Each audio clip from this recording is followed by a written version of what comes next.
Fee here, and today we are looking at episode 3 of the Vegan Survival Kit, VSK.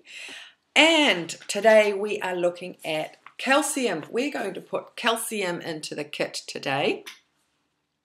Now, I've got a question to ask you.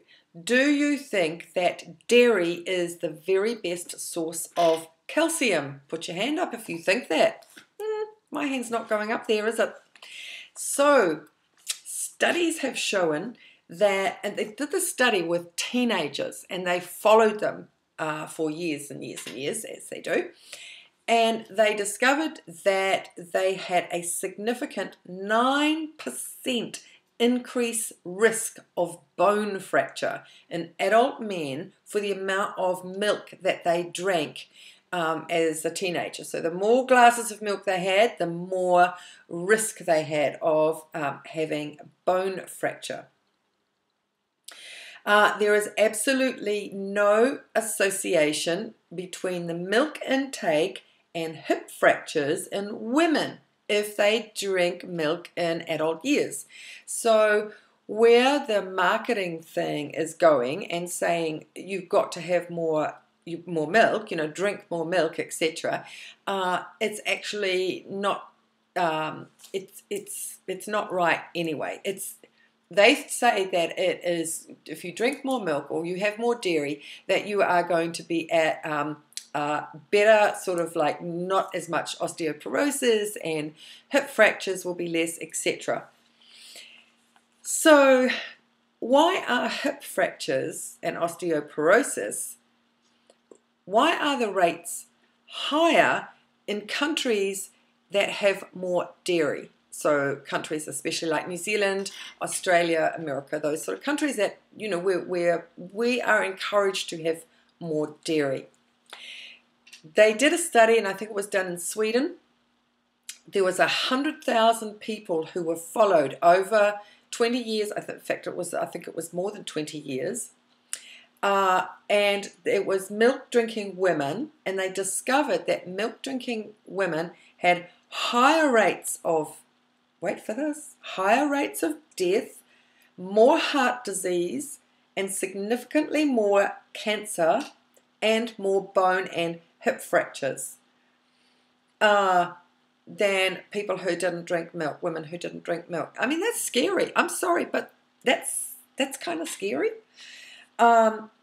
They did notice, and I will say this, that there were less of these things happened for people who drank soured milk and yogurt. So this is the fermentation that goes on, and the fermenting, they're saying, reduces galactose, the toxic effect of galactose, which is what's in milk. So what do vegans put in? What foods do we have that are high in calcium? So I have got a little book here. This is my nutritional guide, and I'm going to read the list because I tell you what, remembering it, too long. Calcium is pretty much in all the food anyway, but the higher sources of calcium, you've got kale, collard greens, molasses, tempeh, turnip greens, dairy milk, non-dairy milk, so nut milks and things like that are fortified. They can be fortified with calcium, and you do see that on the packets. Hemp milk, tahini, almond butter, beans, soybeans, broccoli, raw fennel, blackberries, black currants, oranges, dried apricots, figs, dates, artichokes, roasted sesame seeds, good sauce. Well, if tahini is, then obviously sesame seeds are. Azuki beans, navy beans, amaranth, watercress, dandelion greens, collards, cabbages, all your different cabbages, garlic, mustard greens, okra, snap beans, green beans, baked beans, chickpeas, almonds, Brazil nuts, hazelnuts, walnuts, pasta rice, muesli, currants, rhubarb, kumquats, prickly pears, prunes, kiwi fruit, tofu. I mean, the list goes on. That's just going to give you a little bit. You should have a choice if you've just got. Even off that list, there's a choice. And there's one more. Sun-dried tomatoes. And my favourite little snack is a wee slice of avocado. Beautiful, solid, hard avocado and a sun-dried tomato on top as beautiful. That as a snack. So there are all the foods for calcium. And oh, one other last little thing. Did you know that plant calcium also contains vitamin C and vitamin K?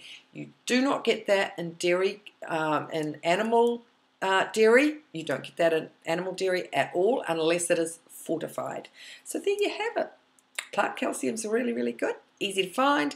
We'll put all of those there into our survival kit. So don't forget, I have a free discovery call. If you want to jump on board for a half hour with me, then I will put a link below, and yeah, jump on and make an appointment and come talk to me if you're interested in plant foods and looking at kind of like starting off with plant food. I promise you, you don't have to jump full in, being full on vegan straight away. Don't you worry about that. I got you covered. So, have good food. Till next time, be compassionate to all animals, including humans. We'll see you again for episode 4 soon. Bye for now.